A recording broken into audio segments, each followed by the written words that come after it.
आंध्र प्रदेश के कर्नूल जिले के जोनागिरी में आज़ादी के बाद भारत की पहली कमर्शियल प्राइवेट सोने की खान से बाकायदा सोने की पैदावार शुरू हो गई है। Chief minister N Chandrababu Naidu ने इस प्रोजेक्ट का इफ्तिताह किया और मकामी सोने के ताजिरों के हवाले पहले गोल्ड बिस्किट्स किए।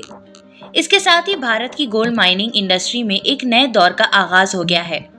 ये सोने की खान तकरीबन 598 हेक्टेयर्स पर फैली हुई है और इस पर 400 करोड़ रुपए से ज्यादा की सरमायाकारी की गई है। माहिरीन के मुताबिक यहाँ तकरीबन 13.1 टन सर्टिफाइड सोने के ज़खायर मौजूद हैं। पहले साल तकरीबन 400 किलोग्राम सोना हासिल करने का हदफ रखा गया है। आने वाले अरसे में पैदावार को 1000 किलोग्राम सालाना और बाद में 2 टन सालाना तक बढ़ाने का मंसूबा है। इस प्रोजेक्ट से तकरीबन 700 अफराद को रोजगार मिलेगा और भारत का इंपोर्टेड सोने पर इन्हिसार कम करने में भी मदद मिलेगी।